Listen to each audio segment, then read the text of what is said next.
नमस्कार,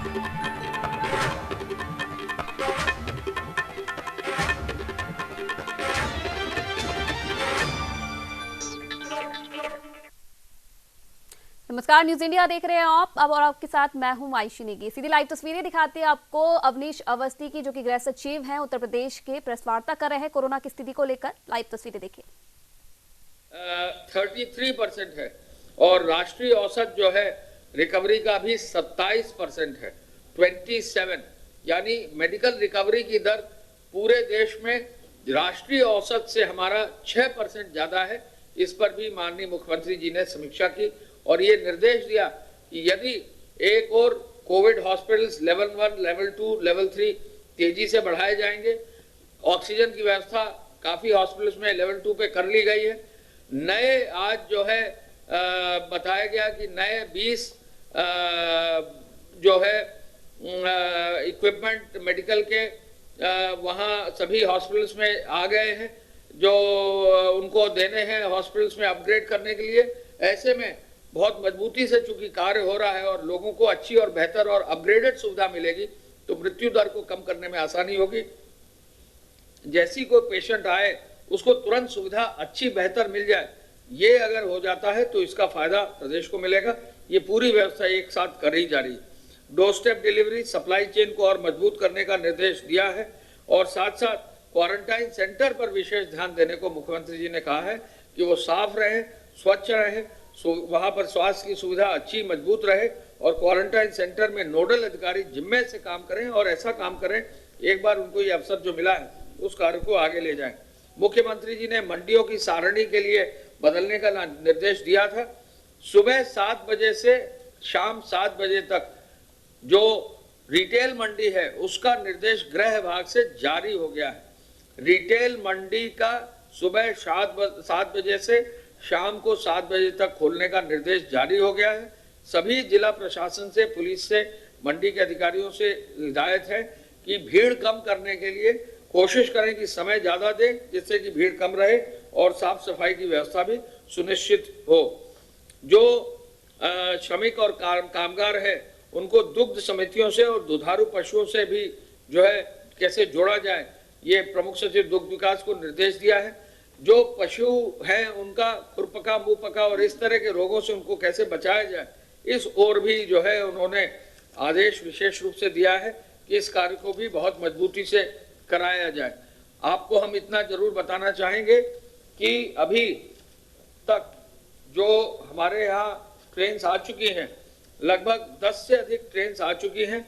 आज करीब 5 या 6 ट्रेन जो है लगभग आने की संभावना है। 9 ट्रेन हमारी चल चुकी हैं और 6 ट्रेन जो है हमने सहमति दे दी है, वो भी जल्दी आ जाएंगी। यानी 29 ट्रेनों की जो है व्यवस्था हम लोग अब तक कर रहे हैं और निरंतर हर घंटे मॉनिटर करके गृह विभाग के कंट्रोल रूम में ट्रेनों को अनुमति जो है आने की, श्रमिक स्पेशल ट्रेनों को आने की अनुमति दी जा रही है। इसके साथ साथ हम ये भी आपको बताना चाहेंगे कि राष्ट्रीय स्तर पर हमारे प्रमुख सचिव पंचायती राज में बताया है कि मनरेगा में जो श्रमिक अब कार्य कर रहे हैं वो 15,46,896 कार्य कर रहे हैं, जो पूरे देश में द्वितीय स्थान पर उत्तर प्रदेश आ गया है। यानी सबसे अधिक जो है प्रदेश के बाद द्वितीय स्थान पर उत्तर प्रदेश 15,46,000 श्रमिकों के साथ कुल 58,906 ग्राम पंचायतों में 37,694 ग्राम पंचायतों में कार्य उसने शुरू कर दिया। ये एक अचीवमेंट उत्तर प्रदेश का है और मुख्यमंत्री जी ने ये आदेश दिया है कि मनरेगा में जो श्रमिकों को अनस्किल्ड लेबर को लगाया जा रहा है, ये संख्या और बढ़ाई जाए और प्रदेश को पहले स्थान पर लाने की कार्रवाई सुनिश्चित हर हालत में की जाए। हम आपको ये भी बताना चाहेंगे, फेक न्यूज पर एक अभियान चलाया गया है और फेक न्यूज के अभियान में अब तक 31 प्रकरणों में FIR दर्ज कर दी गई। 39 प्रकरण में कार्रवाई न करने का निर्णय लिया गया। 2 प्रकरण में अकाउंट या पोस्ट डिलीट कर दिया गया या माफीनामा आ गया। 22 प्रकरणों में URL ही डिलीट हो गया और 57 प्रकरणों में जो है ID ही डिलीट हो गया और 190 प्रकरण ऐसी है जिसमें फेसबुक और ट्विटर को अब रिपोर्ट भेज दी गई है। तो फेक न्यूज पर भी काफी मात्रा में जो है कार्रवाई सूचना विभाग के और गृह विभाग के माध्यम से कर दी गई है। गृह विभाग के हॉटस्पॉट्स के एरियाज में निरंतर प्रभावी कार्रवाई की जा रही है और अब तक 37,136 FIR दर्ज कर दी गई हैं। और यदि कोई भी व्यक्ति हो, कैसा भी व्यक्ति हो, अगर किसी भी रूप में जो है नियमों का उल्लंघन होगा, कार्रवाई करने का निर्देश दिया गया है। 35,000 से अधिक 35,500 वाहन सीज कर दिए गए हैं और अब तक 15 करोड़ रुपया जो है चालान से जमा भी हो गया है। हम आपको ये भी बताना चाहेंगे कि APC साहब के अनुसार जो खाद्यान्न की व्यवस्था है उसमें जो है अब दूध में लगभग 34.5 लाख लीटर दूध कल वितरित हुआ है। 44,500 लोग जो है वाहनों से होम डिलीवरी की जा रही है। किराना स्टोर 51,732 खुल गए हैं और अब निरंतर चूंकि लॉकडाउन 3 में जो है किराना स्टोर खोलने की परमिशन है स्टैंड अलोन, तो निश्चय ही इसमें भी संख्या बढ़ती जा रही है। और तीसरे चरण में जो राशन कार्ड हैं उन पर तीसरे चरण में भी जो है राशन की व्यवस्था प्रारंभ हो गई है और अब तक जो है कुल 3 करोड़ 50 लाख कार्ड जो हमारे प्रदेश में है उसमें 2 करोड़ 15 लाख कार्ड्स पर वितरण राशन का हो गया है और लगभग 68 लाख मेट्रिक टन खाद्यान्न का वितरण हो गया है।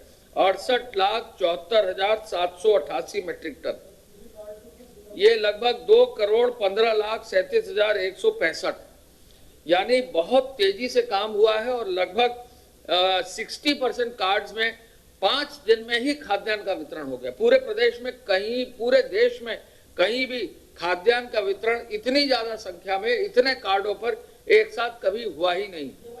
ये मई का है, तीसरे चरण का है जी। मई में 5 दिन में हो गया है। और इसके अलावा मैं ये भी बताना चाहूंगा कि कल जो है पुनः लगभग 11.25 लाख फूड पैकेट का जो है वितरण किया गया है। गेहूं क्रय केंद्रों में भी काफी तेजी से काम हो गया है और अब 123 लाख क्विंटल गेहूं की खरीद मंडी के माध्यम से और मंडी के बाहर भी खरीद कर दी गई। तो ये काम भी बहुत तेजी से हुआ है। और आपको हम ये भी बता दें कि अब 8,500 से ज्यादा इकाइयां जो हैं उद्योग विभाग की चालू हो गई हैं और इन इकाइयों को चालू करने का कार्य भी बहुत तेजी से चल रहा है। ये कार्य भी बहुत तेजी से जल्दी ही हो जाएगा।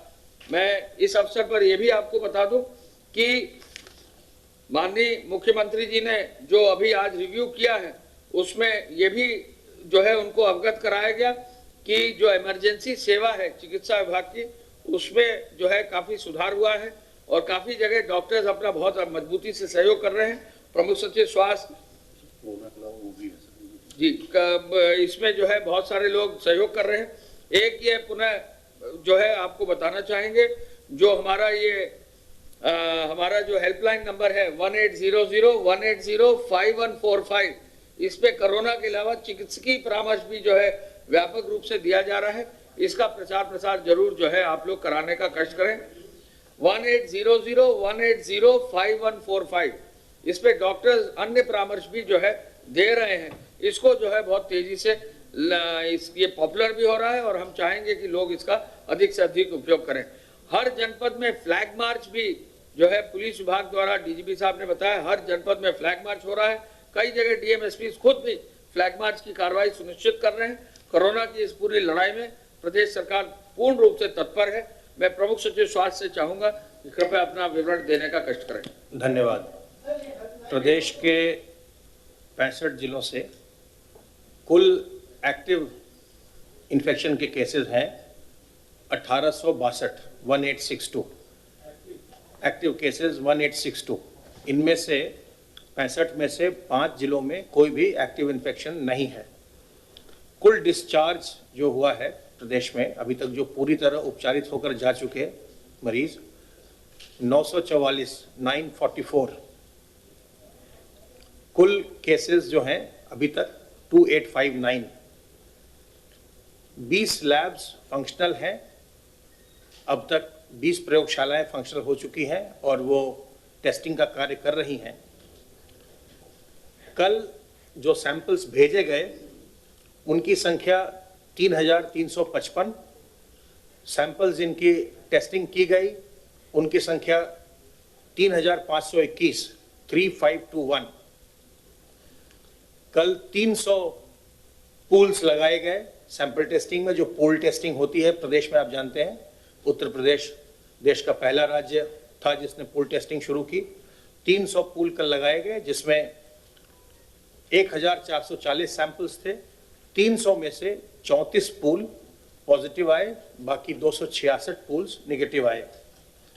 एक जो लैंडमार्क टेस्टिंग में आज मीट हुआ है, प्राइवेट सेक्टर से भी टेस्टिंग हो रही है। आप जानते हैं जो लोग प्राइवेट अस्पतालों में जाते हैं वो प्राइवेट लैब से भी टेस्टिंग कराते हैं। तो पब्लिक सेक्टर के जो लैब्स हैं और प्राइवेट सेक्टर के जो लैब्स हैं, इन दोनों को मिलाकर अभी जो हमें सूचना प्राप्त हुई है, उत्तर प्रदेश ने 1 लाख का आंकड़ा पार कर लिया।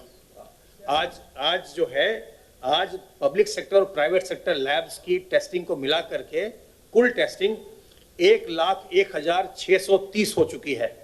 1 लाख का आंकड़ा हम आज राज्य पार कर गया है टेस्टिंग का। 1,01,630 प्राइवेट और पब्लिक मिला करके। जो माइग्रेंट वर्कर्स आ रहे हैं उनके लिए बड़ी संख्या में मेडिकल की टीम्स हर जगह लगाई गई हैं ताकि तत्काल उनके जो हेल्थ चेकअप है, स्क्रीनिंग है, वो हो सके और फिर उनको जो उसका एक प्रोटोकॉल बनाया गया है होम क्वारंटाइन या फैसिलिटी क्वारंटाइन या आइसोलेशन का, उसके अनुसार उसमें आगे की कार्रवाई हो सके। हेल्पलाइन का नंबर आपको बता ही दिया गया है 1800-180-5145।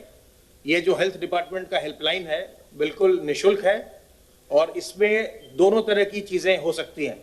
अगर आपको कोई लक्षण नजर आ रहे हैं, आपको ऐसा संदेह होता है कि मुझ में कोरोना के कोई लक्षण आ रहे हैं, इस नंबर पर फोन करिए। आपको आपके लक्षणों के आधार पर सलाह दी जाएगी कि आपको क्या करना चाहिए, आपको अपनी जांच करानी चाहिए या घर में ही रुक करके आपको और कुछ इंतजार करना चाहिए।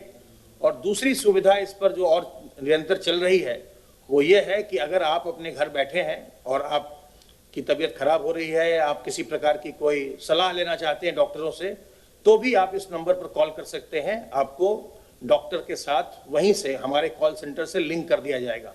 तो आप किसी महिला चिकित्सक से या किसी मेडिसिन के डॉक्टर से आप बात करना चाहते हैं तो उनको लिंक कर दिया जाएगा। इसके अलावे सभी जिलों में ये टेली कंसल्टेशन की सुविधा लगातार दी जा रही है और आप लोगों के माध्यम से सभी जिलों में चिकित्सकों के फोन नंबर भी उपलब्ध कराए गए हैं पब्लिक डोमेन में, पब्लिक मीडिया में, प्रिंट में और इलेक्ट्रॉनिक में। 660 प्राइवेट हॉस्पिटल्स के द्वारा emergency and essential services medical की शुरू कर दी गई हैं। प्रॉपर ट्रेनिंग के बाद पूरे प्रदेश में जो प्राइवेट हॉस्पिटल्स हैं 660 ने प्रारंभ कर दिया है एसेंशियल सर्विसेज देना और इमरजेंसी सर्विसेज। इसके अलावा सरकारी सेक्टर के जितने भी हॉस्पिटल हैं, चाहे वो जिला चिकित्सालय हो, चाहे वो महिला चिकित्सालय हो, चाहे वो मेडिकल कॉलेजेस हो, चाहे वो संयुक्त चिकित्सालय हो, सभी के सभी इमरजेंसी सर्विसेज लोगों को प्रोवाइड कर रहे हैं। आपके माध्यम से फिर से मैं ये दोहराना चाहूंगा कि ये संक्रामक बीमारी है, ये बीमारी किसी को भी हो सकती है, इसमें कोई स्टिग्मा नहीं है, इसमें कोई घबराने की आवश्यकता नहीं है। इस बीमारी से घबराइए नहीं, इससे सावधान रहकर अपना बचाव करिए। और 80% लोग, 85% लोग बिना किसी प्रयास के भी स्वयं भी ठीक हो जा रहे हैं, केवल उनको हम आइसोलेशन में रख रहे हैं। इसलिए लोगों को इससे घबराना नहीं चाहिए, सावधानी बरतनी चाहिए और इसके लिए साबुन पानी से लगातार हाथ धोना, सोशल डिस्टेंसिंग करना यानी दूरी बरतना, 2 गज की दूरी लोगों के बीच में, और अपने मुंह और नाक को कवर करना, चाहे मास्क से करिए, चाहे तौलिया से करिए, गमछे से करिए, रुमाल से करिए, दुपट्टा से करिए। अपने मुंह और नाक को जब भी आप सार्वजनिक स्थल में हैं तो आप ढक कर रखिए। अपनी इम्यूनिटी को बूस्ट करने के लिए तुलसी अदरक का काढ़ा लीजिए, अजवाइन का अर्क लीजिए, गिलोय पीजिए, गर्म पानी का सेवन करिए, प्राणायाम करिए। और सबसे जरूरी बात कि जो लोग बुजुर्ग हैं, जो लोग कमजोर हैं यानी जिनको कोई किसी प्रकार की बीमारी है, उनसे दूर रहिए। अगर आप बिल्कुल स्वस्थ भी हैं तो भी उनसे थोड़ी दूरी बनाइए, क्योंकि 80% लोग जो इसमें संक्रमित होते हैं उनके कोई लक्षण नहीं आते। तो इसलिए पता भी नहीं चलेगा अगर आप संक्रमित हैं, जब तक आपकी जांच नहीं होती तब तक आपको पता भी नहीं चल पाएगा।